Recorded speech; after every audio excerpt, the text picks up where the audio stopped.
Hai pemirsa, selamat siang. Bersama saya, Anggita Aisyah Fitri di program kesayangan kita. Selama beberapa menit ke depan, saya akan mengulas faktor pendukung BDR selama pandemi ini, yaitu tentang aplikasi yang diberikan Kemendikbud untuk pelajar. Dan sekarang saya sudah berada di salah satu sekolah yang memberlakukan sistem BDR. Untuk lebih lanjutnya, mari kita bertanya-tanya kepada salah satu pengajar di sekolah ini.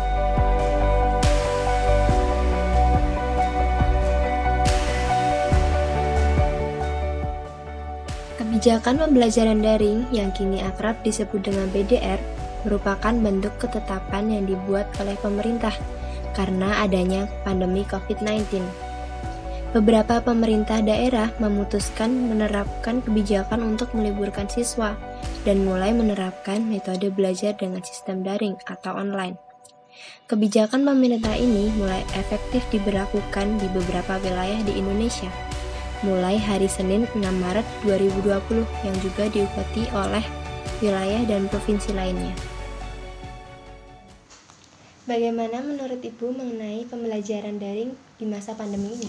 Pembelajaran daring itu kalau menurut saya salah satu kebijakan dari pemerintah ya untuk metode pembelajaran yang dirasa cukup efektif untuk mengurangi tingkat penyebaran virus corona, apalagi karena ini adalah jenjangnya adalah anak sekolah ya, yang dimana itu interaksinya cukup banyak, maka untuk mengurangi tingkat penyebaran yang semakin tinggi, maka diberikan metode pembelajaran dengan model daring atau online, seperti itu.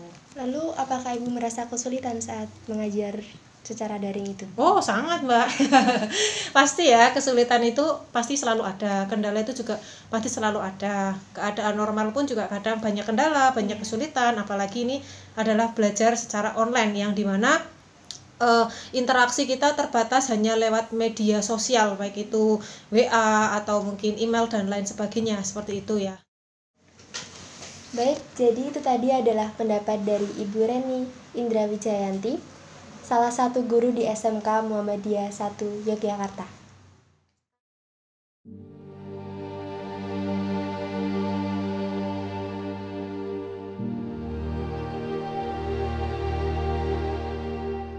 Kementerian Pendidikan dan Kebudayaan mulai melakukan pengiriman subsidi kuota secara gratis bagi siswa, guru, mahasiswa, dan dosen. Tak hanya itu, namun Kementerian Pendidikan juga memberikan penambahan aplikasi website bagi pelajar. Contohnya, Rumah Belajar, TV Edukasi Kemendikbud, Guru Berbagi, dan Suara Edukasi Kemendikbud.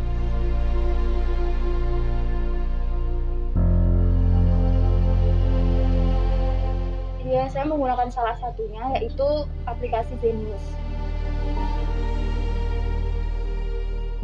Kelebihannya adalah dengan saya menggunakan Zenius itu, kan saya menggunakan Zeniusnya yang gratis, enggak yang premium. Jadi itu lebih memudahkan saya dalam mengakses pembelajaran dan juga mempelajari suatu materi tanpa perlu belajar di suatu bimbingan belajar. Kalau sejauh ini sih puas ya, karena dengan aplikasi itu juga membantu saya menaikkan nilai-nilai saya selama di sekolah.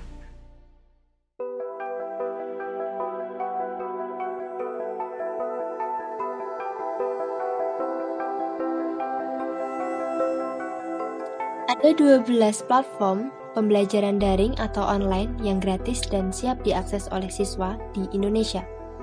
Aplikasi ini dapat membantu siswa saat mengikuti pembelajaran jarak jauh terkait dengan kebijakan pemerintah karena penyebaran virus corona. Maka dari itu, pemerintah melalui Kementerian Pendidikan dan Kebudayaan Republik Indonesia bekerja sama dengan platform, yakni menyediakan aplikasi pembelajaran daring.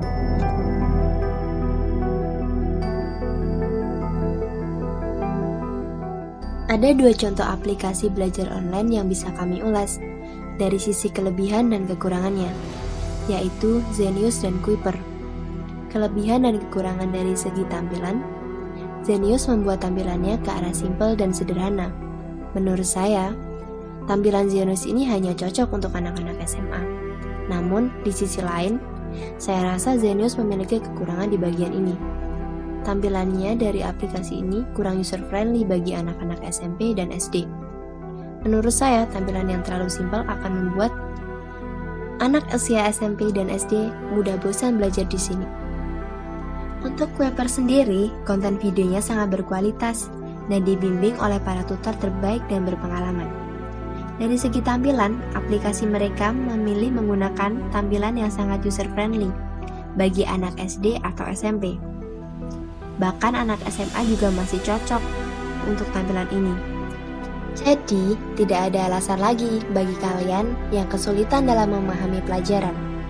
Para pelajar juga bisa mencari cara agar betah berada di rumah. Contohnya, berkreasi dengan hobi, mencoba resep makanan, berkebun, dan berolahraga.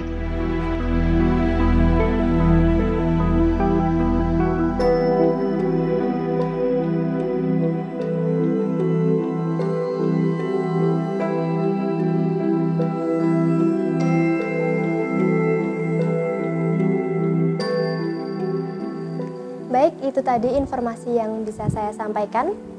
Semoga bermanfaat. Saya Anggi Kita pamit undur diri. Sampai jumpa di lain waktu. Selamat siang dan selamat beraktivitas kembali.